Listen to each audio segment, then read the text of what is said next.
what if everything you thought about sales, that whole art of the natural born closer, what if it was, well, wrong? Yeah, what if it wasn't really about charisma? Exactly. What if success wasn't about some kind of silver tongue, but something far more predictable, something almost scientific? Hmm. Today, we're doing a deep dive into a really transformative book, Mark Roberge's The Sales Acceleration Formula. The one detailing how HubSpot used data, tech, and inbound selling to go from basically zero to $100 million. And Roberge, he wasn't a sales guy originally, right? He was an engineer. That's the key. He came in with an engineer's mindset, looked at the traditional sales model, which often felt like a bit of a black box, all intuition and guesswork, and essentially said, hang on, we can engineer this, we can do better. Right, so he rejected those old ways to build something genuinely repeatable, scalable. Yeah, a system that didn't just help HubSpot grow, it really catapulted them, turned them into a sales powerhouse. So our mission today, for you listening, is really to unpack how Roberge managed that, how he applied these scientific principles to the world of sales. We're going to break down the key formulas he developed. Exactly. Giving you a kind of shortcut to understanding this, well, revolutionary approach. Yeah. Think of it like getting the blueprint for scaling revenue. Quickly and thoroughly, without needing to dig through every single detail yourself. It's like the insider's guide, almost. From the person who actually built it. Right. So we'll unpack 4 core formulas that make up this scientific sales machine: hiring, training, management, and demand generation. Sounds good. So maybe grab your metaphorical lab coat. Let's jump in. Okay. All right, let's start with that first crucial formula: hiring. Forever, the common thinking was that great salespeople are just born, right? They have that charm, they're extroverts. The gift of the gab. Exactly. You picture that slick talker, effortlessly closing deals.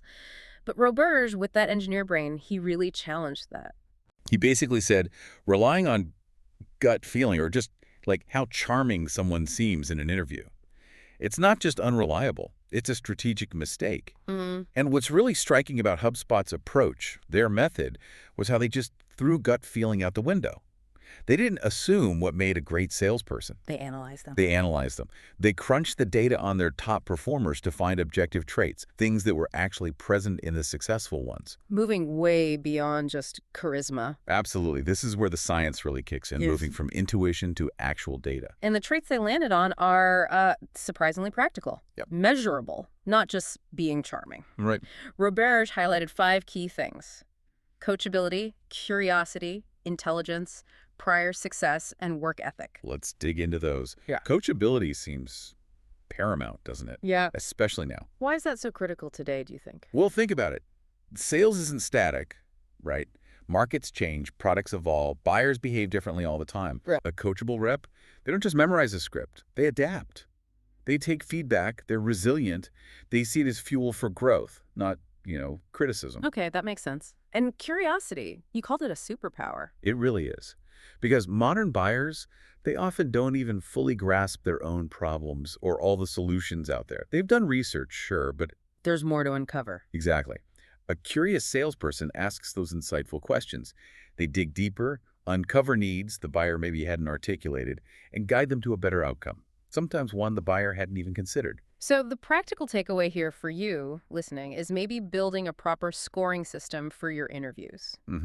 Instead of just a chat. Right. Rate candidates against these consistent objective criteria: coachability, curiosity, etc. It helps ensure you're hiring for actual success traits, not just someone who interviews well. It definitely raises that question. Are you being truly objective in your hiring? Or is that gut feeling still creeping in? Something to think about. Okay, so say you've done that. You've hired these coachable, curious, smart, hardworking people with a track record. You've got the right raw talent. Right. High potential reps. But how do you actually equip them to succeed?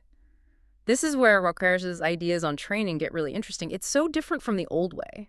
The shadow is senior rep and hope for the best model. Exactly. We've all seen it. New person comes in, watches someone else for a bit, and somehow, magically, they're supposed to become brilliant. Yeah, not very scientific. And connecting this back, it's about recognizing how much buyers have changed. They do so much research online now. They might be, 70, 80% through their buying journey before they even talk to sales. So the old training methods just don't cut it. Exactly. Training has to adapt. So Roberge designed this structured, data-backed onboarding focused intensely on the buyer's view. And that's the absolute core principle, isn't it? Train around the buyer's journey, not your internal sales process. Yeah. It's not about drilling scripts or product features endlessly.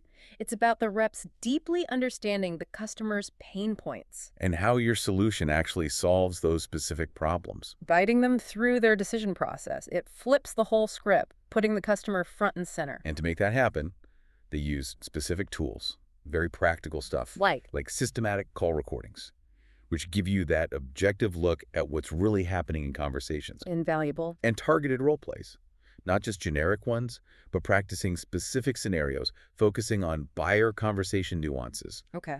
And really crucially, real feedback loops. This wasn't just a one-off training week. It's ongoing. It's ongoing, iterative development, using actual performance data to tailor the coaching. Continuous improvement baked in. Okay, that leads nicely into the next formula, management. So if hiring gets the right parts and training tunes the engine, management is the skilled driver. Making sure it all runs smoothly. Right.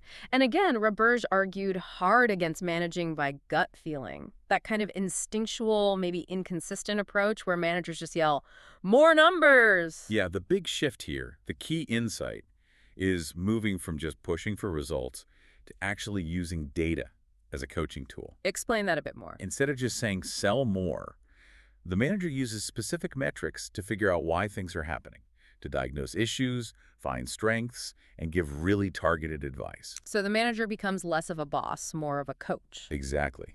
Supportive, analytical, making their interventions much more effective. And he was specific about which metrics, right? Not just the final deal count. Oh yeah, very specific. Looking at the whole process, broken down. He loved funnel metrics, tracking leads as they become opportunities, then close deals. Seeing the flow. Seeing the flow. And activity metrics too, calls, emails, meetings, but crucially the conversion rates at each stage. Ah, so you can pinpoint the bottlenecks. Precisely. You see exactly where a rep might be doing great, or, more importantly, where they're struggling and need specific help. So the manager's role really becomes coaching. These weekly one-on-ones aren't just check-ins. No, there's skill gap analyses. Yeah. It's about figuring out, okay, where is this person getting stuck? What specific skill can we work on? It's truly the science of sales coaching, moving away from just pressure towards systematic, data-driven development. It is. But I wonder, did Roberge talk about how managers actually make that shift? Yeah. Especially those used to the old ways. It sounds like a big cultural change. He did, actually. He stressed it has to come from the top. Clear expectations that managers are coaches first. Ah, okay. It gets reinforced through their own training, their own performance reviews, basically embedding it in the company DNA. Got it. That makes sense. Which brings us nicely to the final formula. Because you can have the best team, training, management, but without leads. Sales is dead in the water. Yeah. Demand generation. And in the old world, that often meant just relentless cold calling, right? Interrupting people. Blocking on doors, yeah. Disruptive tactics. And that's exactly what Roberge and HubSpot flipped on its head. They were the pioneers of inbound marketing. A genuinely revolutionary idea at the time. Yeah. Where customers actually come to you. Instead of chasing them. Right. Yeah. You create valuable content, helpful experiences, things that attract people when they're already looking for answers or solutions. It really poses that question for businesses today. Are you still chasing people who are tuning you out? Or are you actually attracting them? A fundamental shift. And they didn't just talk theory. They laid out the tactics. Content marketing, blogs, guides, videos that answer real customer questions. SEO, making sure people find you when they search. Search engine optimization, yeah. Using social media to engage, build a community, and then nurturing those leads with targeted, personalized follow-up. It's a total reversal from cold calling. Yeah. Focus on providing value first. Absolutely. But the linchpin here, the thing Roberge hammered home as non-negotiable, was alignment. Seamless alignment between sales and marketing. They have to work as one team. One cohesive revenue engine. Shared definitions, what even is a qualified lead. And crucially, SLAs. Service level agreements. Formal commitments between the teams. Exactly. How quickly will sales follow up? What quality of lead will marketing provide? And that closed-loop feedback is vital. So marketing knows what's actually working for sales on the ground. And sales understands what marketing is doing to generate those leads. It's not optional, he said. It's mission critical for growth. And technology underpins all of this, making it work efficiently. We're not just talking basic CRMs for contact lists anymore. No, it's more sophisticated. using customer relationship management systems with automation. To prioritize leads. Yeah, so sales focuses on the hottest prospects first, and to personalize the outreach so it feels relevant, not generic. It's all about working smarter using that data and automation. Definitely. Okay, so we've unpacked the 4 formulas: hiring, training, management, demand gen. But how does this all come together when you're trying to scale fast? Make that leap from $0 to $100 million. Yeah, scaling brings its own challenges. Roberge talked a lot about maintaining momentum, but also, crucially, protecting the company culture during explosive growth. Right, getting bigger the right way. And he argued really strongly that culture isn't just, fluff. It's a real competitive advantage, especially when you're growing rapidly. How did they maintain it at HubSpot while scaling so fast? Well, partly by codifying those hiring and training playbooks we discussed. That ensures consistency. But it was deeper. They built a system where the company values were actually lived every day, Yeah. reinforced constantly. Not just posters on the wall. Exactly.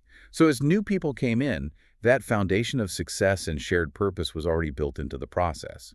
They measured performance everywhere, kept that consistency, and intentionally nurtured the culture, even as the team size exploded. Applying the science not just to the numbers, but to the team itself. Fabric of the team, yeah. Which is why he warned against hiring mercenaries too quickly, right? People who might get quick results but don't fit the values. Absolutely. He was clear.